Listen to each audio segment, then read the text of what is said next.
Welcome to my sunroom in New York Wine City. This is where I depart for my Riesling adventures to the places where the best white wine on earth grows. Next stop for my video camera and I is Washington State in the Pacific Northwest. There are 5,300 acres planted with Riesling, making it the biggest Riesling industry in North America. It's going to be a long flight, then another short one. So let's get going. In Seattle, all we do is change planes. In order to take another short flight over the Cascade Mountains to the Riesling land of Oz. I'm terrible with names. You'll have to tell me your names again. I'm Ed Doherty. Terry Doherty. No relation. Thank you. No relation. No relation. So when people hear Washington State, a lot of them think Seattle, rainy Seattle. It's quite a contrast out here, huh? Oh, absolutely. The land route from the west side to the east side, you hit about Cleellum, and over the course of just a couple of miles, it changes from the evergreens and the mountains. You start to descend into the deserts of eastern Washington. The desert? Yeah, most of it. Look around.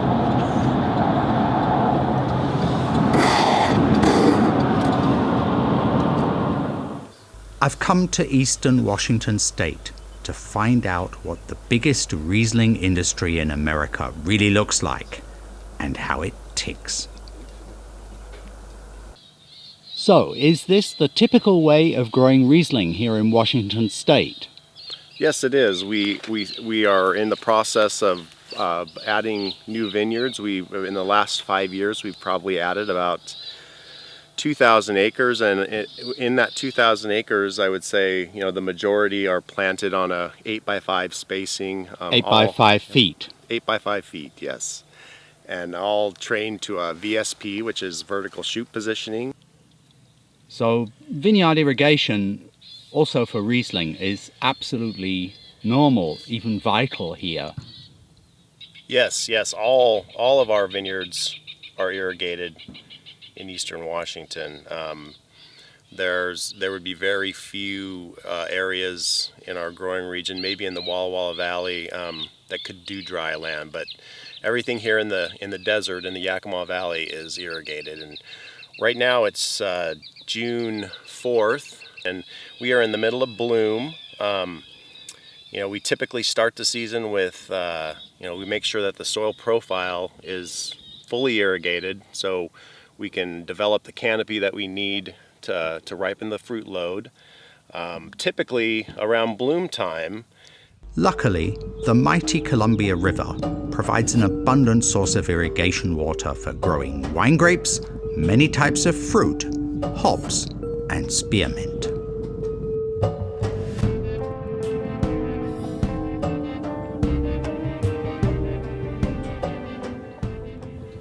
So this is your new vineyard. What have you planted here? Riesling, clone 09 or 110, what they usually call it. We just put it in this spring, and we got the grow tubes on and been putting some fertilizer to them, and we expect by the end of the season to have them up on the wire and pick about a half crop next year. Ooh, something next year already? Yeah, we should be able to. It looks, if I may say so, extremely professional.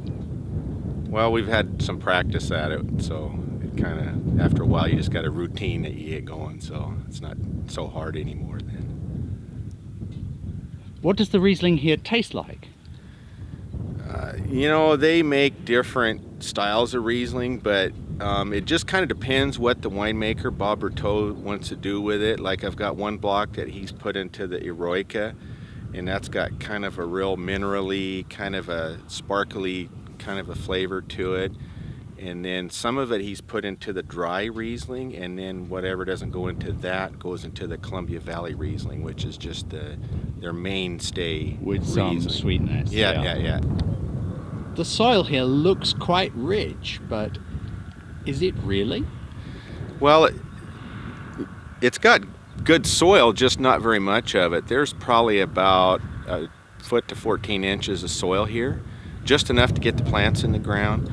And below that is volcanic rock. It's what they call fractured basalt. And so it's tough to get anything in. You know, we have to, when we put the irrigation in, we have to, we go as deep as we can with our backhoe, and then we get a jackhammer, a couple of jackhammers with a compressor. Jackhammer? Yeah, jackhammer everything down deep enough. And then for our anchor posts and anchors, we have to do the same thing. Every hole has to be jackhammered to get that post in there deep enough. And then all these steel posts out here, we use what they call a rock drill with an 1 3/4 bit, which runs on air. And every one of these we had to drill down, well, probably about a third of the block actually we did like that. The rest, where you get down lower, it's better. Action. Hi, my name is Mike Means, and I'm the Director of Vineyard Operations for St. Michel Wine Estates. And so my job is primarily to oversee the operations of our internal vineyards, of which we have almost 3,700 acres. Today we're going to go out to our Cold Creek Vineyard, which is about an 810 acre vineyard, which has a lot of different varieties, Cabernet, and about 160 acres of Riesling that we're going to concentrate on today. So, Mike, where are we now? We're just a few miles from the entrance to the Cold Creek Vineyard, and you can see we're kind of in the midst of a convoy of new stainless steel tanks, destination unknown, but with the rapid growth of our industry, we're always needing some additional fermentation tanks. And I see one in front of us and at least one more behind us, if not two. So kind of strange to see it out here in the middle of nowhere. You've got large stainless steel tanks ready to take on the 2013 harvest. I'd say that wine must be big here in Washington. Absolutely. The industry is, when I first started working back in the late 80s, there was roughly 30 wineries, and now we have in excess of 700 wineries. Acreage planted back when I first started was below 7,000 acres, I believe, and now we're approaching 45,000 acres in the state of Washington. Many of the world's most famous Rieslings are named after rivers. Think of the Rhine, the Moselle, and the Danube. This is the Cold Creek, after which Cold Creek Vineyard in Washington State is named.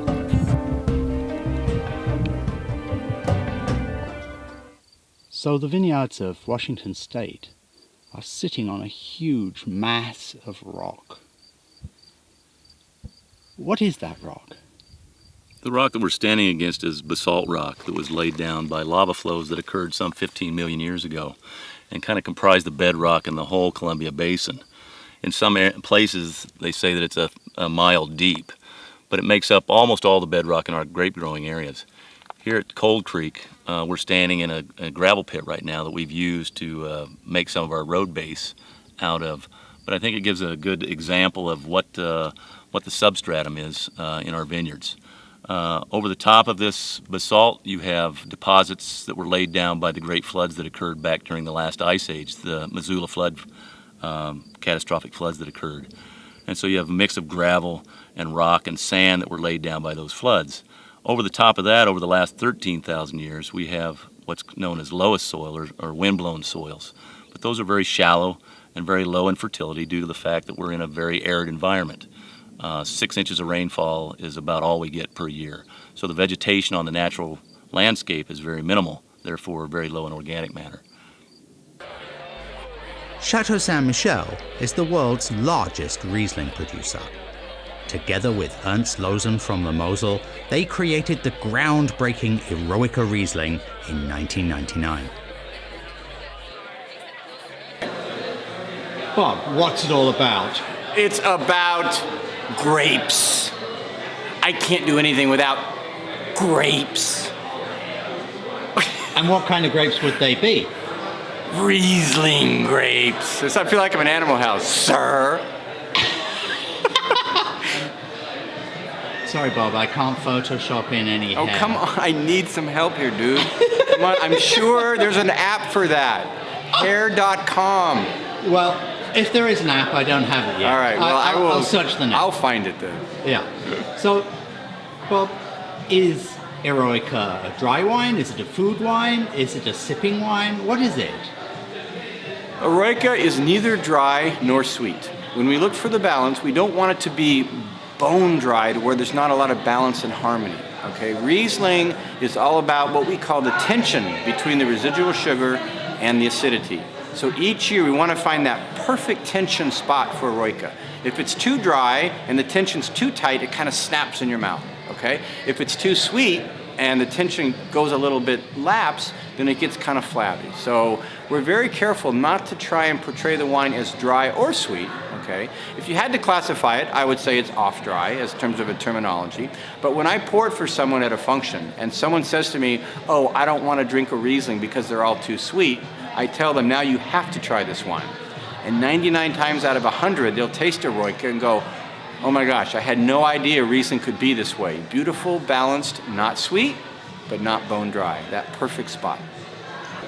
Hey, you know, David, I just saw myself on video. Okay, now I have to ask you, you had mentioned something about an app for hair, being able to Photoshop in hair into a video or a photo. Can I please get it? This is ridiculous. I'm getting old and I need some hair up here. So if you can give me that app's name, can you email it to me? That'd be great, thanks. This is Bob. Hard as it may be to believe, I had to come to this street in Portland, Oregon, in order to visit one of Washington State's leading Riesling producers, Pacific Rim. What are we looking at? We're looking at 1.6 million bottles of Riesling per year. And these things taste really good. Nicola, how do you make 1.6 million bottles of Riesling that tastes this good? Well, it's pretty easy. You plant your grapes in a great region like Washington State that produces fantastic Riesling, and then you focus absolutely fanatically on making Riesling every day. That's simple. Most people still think that Riesling won't work with food because it's sweet. To test this, Nicola and I visited some food trucks in Portland.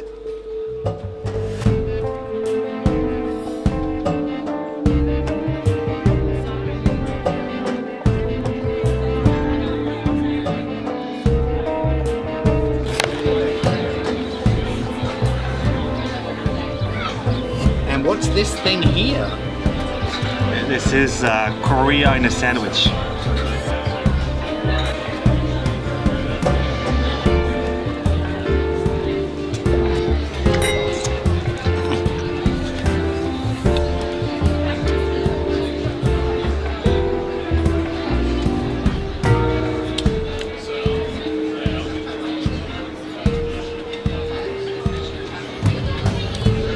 Well, for me, the sweetest of the Rieslings works best with the ribs. Well, this is something I wasn't expecting to find here. Currywurst, a German classic. Nicola, which of the Rieslings do you like the best with the German-style Currywurst? I think I like the dry Riesling the best. I think it's a perfect match for the currywurst. Interesting. I like the sweeter one best. Yeah, I think you're becoming American. It's kind of scary. Oh my God. What am I gonna do? I need therapy. The water may be piped into the vineyards of Washington State, but that doesn't alter the fact that the Rieslings from here have changed the way Americans think about my favorite grape.